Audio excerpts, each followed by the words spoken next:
Então, dando continuidade ao nosso vídeo aula anterior, conforme foi mencionado na aula anterior, nós vamos agora aprender como se calcular os valores dos coeficientes do nosso modelo estatístico. Então, recapitulando o vídeo aula anterior, nós vimos, através desse vídeo aula, que o modelo de regressão linear simples possui a principal característica deles é que é um modelo que possui apenas um único regressor ou preditor dos valores da variável independente x, obviamente além da variável resposta, que é a variável dependente, representada por y. Então, a gente tem um modelo, né, que teoricamente a gente acredita ser um modelo representativo da população do sistema no qual a gente está definindo como sistema de estudo de interesse, e esse modelo é definido pelo valor esperado da relação de y com x, que é igual ao coeficiente beta 0 mais o coeficiente beta 1, que multiplica a variável independente x, mais um termo definido pelo erro aleatório. Lembrando que esse erro aleatório ele é tratado como variáveis aleatórias independentes que seguem uma distribuição normal, ou seja, média zero e variância 1. Então, o nosso coeficiente beta zero, que faz parte do coeficiente tanto do modelo da população, assim como do modelo obtido experimentalmente, é a constante que intercepta a reta de regressão, né, no eixo das ordenadas y. E o nosso coeficiente beta 1, que multiplica a variável independente x, é o coeficiente angular ou a inclinação da reta de regressão. Nós também vimos um diagrama de dispersão baseado em alguns dados experimentais sobre a porcentagem da pureza de oxigênio obtido através da porcentagem do nível de hidrocarbonetos dentro de uma coluna de destilação. Então, como vocês podem visualizar através desse gráfico, nós temos uma série de representações experimentais, né, representada aqui por pontinhos pretos, que estão em torno da minha candidata à reta de regressão. Lembrando que aqui a reta em vermelho é a nossa candidata à reta de regressão baseada nos nossos dados experimentais, ou seja, naquelas 20 observações que fizemos ao realizar os procedimentos de um experimento aleatório. Então, por essa razão, a gente vai escrever o modelo com um chapeuzinho. Então, yi chapeuzinho é igual a beta 0 chapeuzinho mais beta 1 chapeuzinho, que multiplica xi. Então, a gente pode visualizar através desses pontos experimentais que para cada valor de x, ou seja, porcentagem de nível de hidrocarbonetos presente na coluna de destilação, eu vou conseguir produzir um oxigênio de porcentagem diferente, representado pela variável resposta que está aqui na coluna de y, no eixo de y. A gente também acabou de mencionar, e vimos também na videoaula anterior, que apesar da gente fazer isso experimentalmente, a gente faz baseado em uma amostra, pois a gente não tem informações sobre todos os elementos de uma população, ou seja, de todos os processos que ocorrem a destilação, a coluna de destilação. Então, nesse caso aqui, na reta azul, seria esse nosso valor esperado da relação de y com x, definido por beta 0 mais beta 1 vezes x. Então, esse é o valor esperado, ou seja, o que a gente acredita ser o verdadeiro valor da população. Mas, na verdade, o que a gente traça é uma candidata, a gente estima uma candidata à reta de regressão, representada por essa linha vermelha aqui no nosso gráfico, e que essa reta, candidata à reta de regressão, ela é baseada, né, nos nossos dados experimentais. Então, tomando como exemplo aqui a nossa candidata da reta de regressão, baseado nos nossos dados obtidos experimentalmente da coluna de destilação, a gente pode visualizar que existe uma distância entre os nossos pontos experimentais e a reta vermelha, né? Esses n pares xn e yn, eles estão distantes, cada qual tem uma distância dessa candidata à reta de regressão. E essa distância a gente vai chamar de resíduo, ou seja, é o valor experimental real, né, que a gente obtém experimentalmente, menos o valor estimado para a variável resposta y e chapéu, né? Considerando que a gente conseguiu estimar esse modelo e ele possui o melhor ajuste. Então, conforme foi mencionado no videoaula anterior, hoje, nessa videoaula, né, continuando, a gente vai aprender como estimar os valores desses coeficientes beta 0 e beta 1 do nosso modelo estatístico. Partindo da premissa, obviamente, que a reta de regressão representará o nosso melhor ajuste e resultará da estimação dos valores para os coeficientes do modelo estatístico desenvolvido a partir dos nossos dados experimentais. Existem diferentes métodos para a gente fazer a estimação dos coeficientes beta 0 e beta 1 do modelo estatístico. Existem métodos, os métodos do momentos, os métodos da verossimilhança, mas o mais utilizado, né, dentro da parte prática da estatística é o método desenvolvido pelo cientista alemão Gauss, que chama métodos do mínimos quadrados, tá?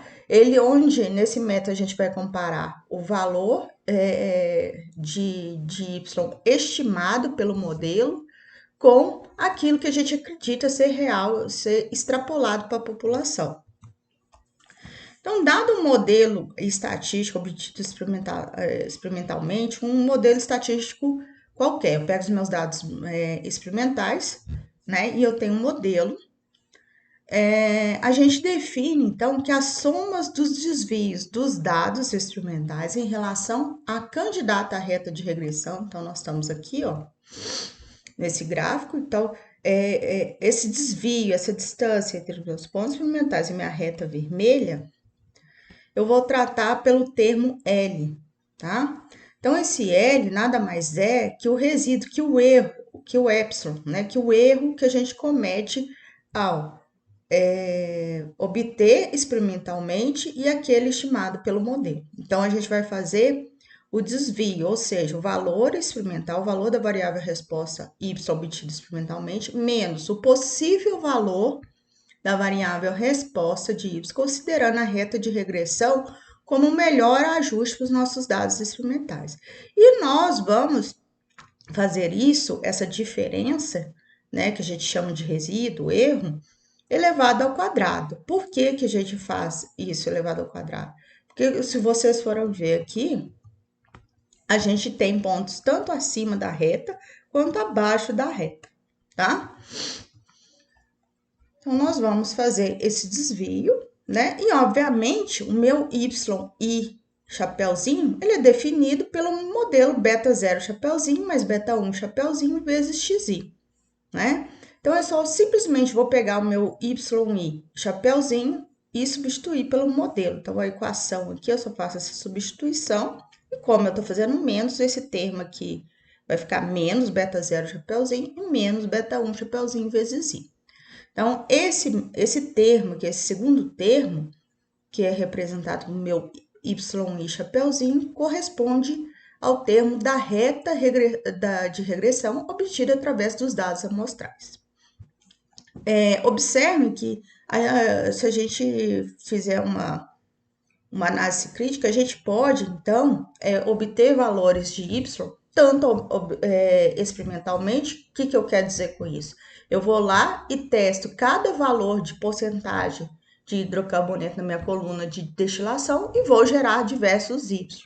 Então, isso eu posso obter os valores de y, nesse caso aí estará sendo definido experimentalmente. Mas nós também podemos encontrar valores de y através de estimadores, que nesse caso aqui é a nossa reta de regressão, ou seja, uma função matemática que define os meus dados amostrais. Então, a ideia encontrar a reta de regressão candidata que minimize essa soma dos desvios, dos resíduos, ou seja, minimize a minha distância dos pontos experimentais em relação à minha reta candidata à regressão. Porque se eu considero os meus dados, quanto mais eles estão ajustados, mais próximos eles estariam dessa reta de regressão. Se fossem ideais, né, meus dados experimentais fossem gerados de uma forma ideal, né, o comportamento ideal seriam todos eles alinhados ao longo dessa reta, né, sob essa reta. Então, todos os meus pontos pretos estariam sobre essa reta vermelha. Então, ou seja, a cada distância do ponto amostral em relação ao candidato da reta de regressão. Então, os métodos mínimos quadrados, ele reduz essa distância, né, no sentido vertical, tá? Na prática, o que a gente faz é minimizar a soma dos desvios elevados ao quadrado. Então, a gente não simplesmente minimiza a soma desses desvios, dos erros, né, dos resíduos. A gente eleva esses desvios ao quadrado, por quê? Porque eu tenho pontos experimentais, já falei isso anteriormente, nós temos pontos experimentais tanto acima da reta de regressão quanto abaixo. Então, nós temos pontos que a gente deve ajustar, né? E, adicionalmente, esse procedimento ele também penaliza os outliers. O que são os outliers? Se olhar aqui, ó, existe, eventualmente, quando a gente está numa prática, fazendo um procedimento experimental, seja um laboratório, um processo químico, pode sim ocorrer um ponto que está completamente fora daquele comportamento de pontos gerados experimentalmente. Então, nesse caso, a gente chama esse ponto muito abrupto, muito fora do padrão, ele poderia estar aqui, ele poderia estar aqui embaixo, ele poderia estar aqui em cima, como outlier, ou seja, está fora daquele comportamento dos demais pontos experimentais que eu gerei. Tá? Então, quanto melhor a reta de regressão, ou seja, quanto mais o meu modelo estiver ajustado aos dados experimentais, menor será o valor desse L, desse termo L. Então, menor será a soma dos quadrados resíduos, né? Menor será a soma dos resíduos, dos desvios, tá? Dos meus desvios dos pontos experimentais em relação ao candidato à reta de regressão. Então, obviamente, a gente vai minimizar esse termo L, e o ideal seria que ele chegasse mais próximo de zero, porque se a ideia é minimizar, né? Então, nesse caso aí, a gente vai cair num problema de otimização, esse problema de otimização ele pode ser resolvido por duas condições. Condição para função com uma variável, se a gente tem uma variável, né? No caso, a gente teria só uma variável x, né? X em relação, quando eu falo uma variável, y variando em função de x. Então, o ponto crítico é encontrado quando a função não estava definida ou quando a primeira derivada dessa função é igual a zero, ou seja, f' de x é igual a zero, tá? E condições para função com duas variáveis. No caso aqui, tá, a minha expressão de L está sendo condicionada às duas variáveis. E por essa razão, eu tenho que usar, né, o que a gente chama de derivada parcial, cujo ponto crítico é encontrado quando essa derivada parcial ela se aproximar de zero, ela for igual a zero. Então, isso é um problema de otimização. Não cabe que nós ficarmos extrapolando, né? Mas existe uma série de procedimentos que nos leva a um ponto de mínimo dessa função, ou seja, que o ponto de mínimo seria o mais próximo da que a gente define como zero. Então, a gente faz uma série de procedimentos matemáticos, tá? No qual a gente vai cair num sistema. Se a gente atribui aqui, ó, a gente vai chegar em duas equações, tanto para beta 0, que a gente partiu, tanto para beta 0 quanto para beta 1. A gente vai chegar num sistema de duas equações, no qual facilmente eu consigo substituir esses somatórios por números, né? Porque quando eu tá lá experimentalmente, lá na minha coluna de destilação, eu tenho a coluna X, que representa a porcentagem do nível de hidrocarbonetos. Posso fazer aqui, aquela coluna, levar cada termo elevado ao quadrado e fazer um somatório. Também tenho a coluna da porcentagem da pureza de oxigênio, né? E facilmente eu posso fazer esse produto, xi vezes yi. Então, notem que se atribuirmos um número para cada somatório, teremos então um sistema linear, que a gente cai aqui, ó, para a gente encontrar os valores de beta 0, chapéuzinho, e beta 1, chapéuzinho. Esses procedimentos, tá? Que nos levam a esse sistema, serão sempre os mesmos. Então, o que nos interessa, de fato, é fazermos a aproximação para a reta de regressão a partir dos dados obtidos dessa resolução dos sistemas, ou seja, os dados experimentais. Então, o que, na verdade, nós vamos utilizar, né?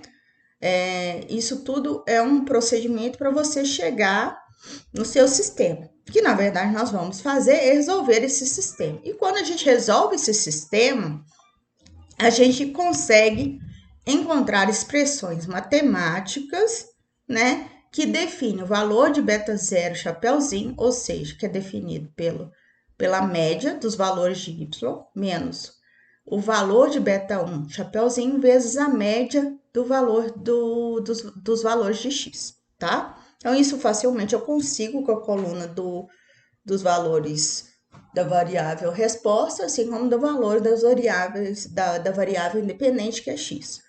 E como que então, já que o meu beta 0 chapéuzinho depende do meu beta 1 chapéuzinho, como então eu conseguiria, né, chegar a um valor de beta 0 chapéuzinho? Primeiro, então, eu vou ter que resolver o valor de beta 1 chapéuzinho, tá?